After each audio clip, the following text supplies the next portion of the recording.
Assalamualaikum warahmatullahi wabarakatuh. Teteh, saya mau bertanya.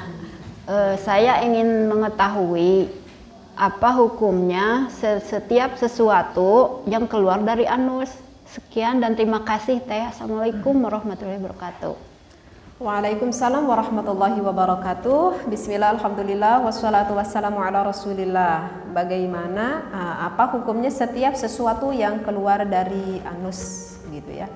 Ini mungkin dari anus, mungkin dari bagian depan ataupun belakang, karena itu sama hukumnya ya Bu ya. Jadi tidak hanya dari bagian belakang saja, baik dari bagian belakang ataupun dari bagian depan.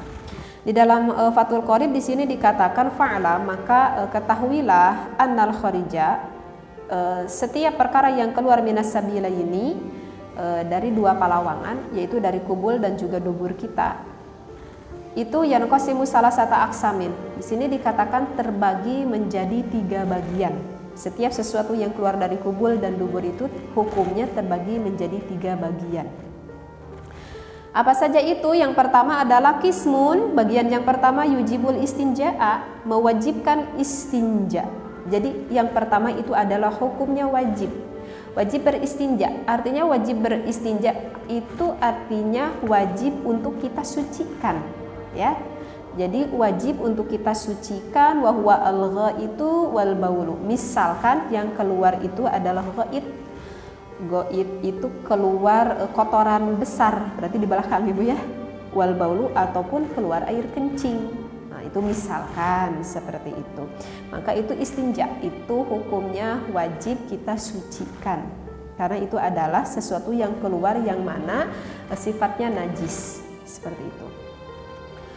Wa kullu dhi balalin kharaja minas sabilaini, dan apapun itu setiap perkara yang keluar dari kubul dan dubur itu yang mana sifatnya itu basah.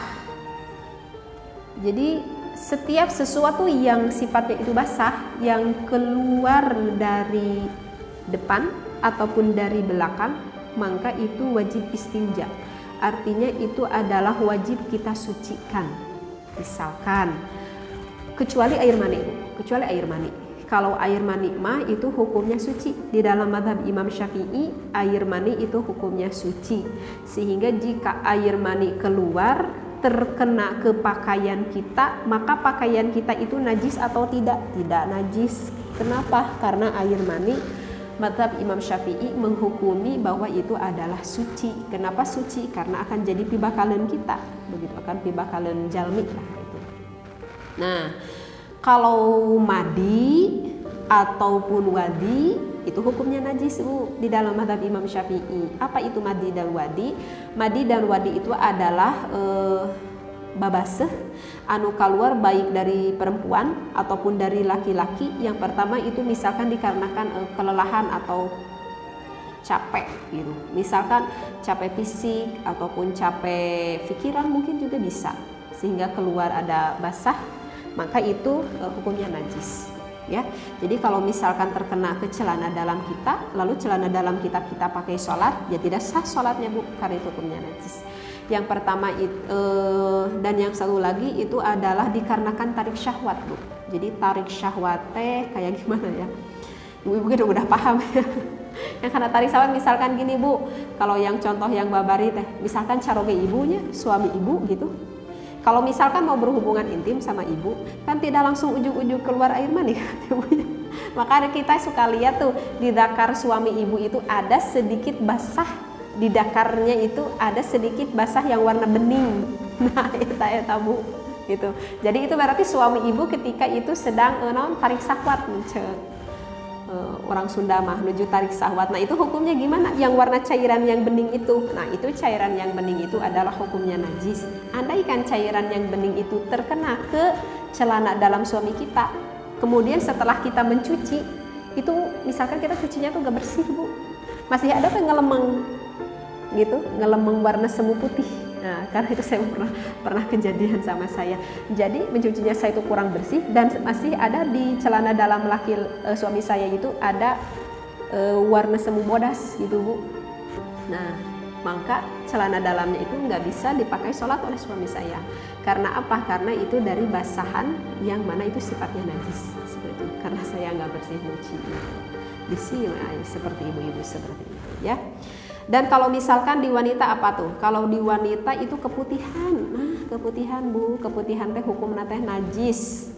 Jadi lamun setiap orang badai sholat ya Bu, setiap orang badai sholat, jadi perasaan kita mah yang membatalkan sholatnya kentut we ngumpul jeung paantal kulit ya. Kalau paantal kulit batal, kalau kentut batal. Tapi ibu tuh jarang inget karena keputihan mah, rata-rata ibu sok asa jarang inget karena keputihan. Keputihan itu najis Bu. Jadi kalau misalkan ibu duhur tuh punya wudhu gitu ya, ke asar, maka dibiasakan Bu setelah ibu sebelum ibu mau melaksanakan sholat asar, yang pertama ibu lihat apa Bu? Kalau perempuan kan udah biasa suka keluar keputihan, kecuali bagi ibu-ibu yang udah menopause. Kalau ibu-ibu yang udah menopause mah itu tara keluar keputihan ya. Tapi kalau ibu-ibu yang masih produktif, yang masih aktif keluar darah haid, itu biasanya suka ada keluar keputihan. Maka setiap ibu mau melaksanakan sholat, yang pertama ibu lihat itu apa Bu? Celana dalam kita Bu. Kalau di celana dalam kita itu ada keputihan, maka celana dalamnya kita itu najis, gak boleh ibu pakai sholat. Dan sebelum wudhu ibu harus mencuci dulu kemaluan kita karena sudah keluar keputihan tersebut gitu kan, najis gitu. Jadi kalau misalkan kita sholat yang mana di celana dalam kita ada keputihan Bu, sholatnya tidak sah karena membawa najis. Bagaimana kalau misalkan di perjalanan atau udah malu, misalkan saya nggak bawa lagi celana dalam, apakah saya sholatnya memakai celana dalam yang ada keputihan atau saya sholat tidak memakai celana dalam? Maka sholatlah ibu walaupun tidak memakai celana dalam. Dan orang lain memual akalin ini gitu ya. Kecuali kalau ibu membawa celana dalam yang bersih yang lain ya baru pakai, karena nanti itu tidak sah gitu ya. Mungkin udah paham. Jadi yang pertama itu adalah hukumnya wajib. Setiap sesuatu yang keluar yang mana sifatnya najis, seperti kencing, seperti keluar kotoran besar, ataupun madhi, ataupun wadi, ataupun keputihan, ataupun apapun itu yang sifatnya basah, misalkan keluar darah begitu ya, maka itu adalah wajib istinja.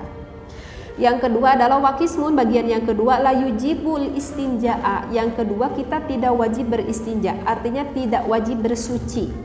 Wa huwa as-sautu warrihu, yaitu jika keluar di bagian belakang, misalkan keluar kentut, suaranya gitu.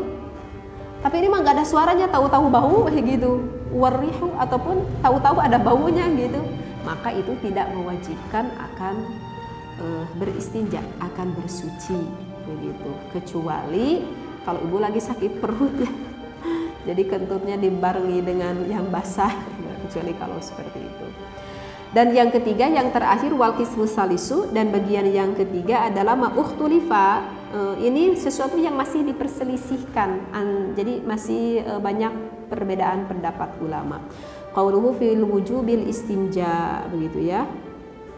Wahwa apa yang masih diperselisihkan oleh ulama, yaitu mimma kharaja minas sabilaini, sesuatu yang keluar dari kubul ataupun dubur kita, minal a'yani allati la balala ma'aha kaduri, misalkan seperti ulat, idza kharaja ya bisaini. Oh begitu ya. Jadi di sini dikatakan yang mana keluarnya itu sifatnya tidak basah, misalkan seperti ulat ataupun batu kerikil yang ketika keluar dari kubul dubur itu di dalam keadaan kering.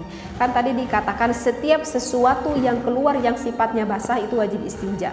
Tapi bagaimana ini mah yang keluar tapi kering? Nah, misalkan keluarnya ulat begitu. Nah, kalau itu seperti keluar ulat ataupun keluar batu kerikil, artinya suka ada yang penyakit apa kencing batu gitu ya, sehingga keluar tuh si batu kencing itu ya, kencing batunya gitu. Misalkan kering, enggak keluar dengan bebasahan gitu, tidak keluar dengan air kencingnya, tidak keluar dengan basah. Nah kalau untuk yang itu ada beberapa pendapat ulama. Artinya untuk bagian yang ketiga ukhtulifa qauluhu fi wujubil istinja, jadi masih di dalam perbedaan pendapat ulama seperti itu ya. Atau untuk meyakinkan ada apa susahnya ya, dicuci saja seperti itu ya. Jadi insya Allah mudah-mudahan paham ya Bu ya. Keterangan ini saya ambil di dalam kitab Fathul Qarib ataupun di dalam kitab Takrib. Wallahu a'lam. Wassalamualaikum warahmatullahi wabarakatuh.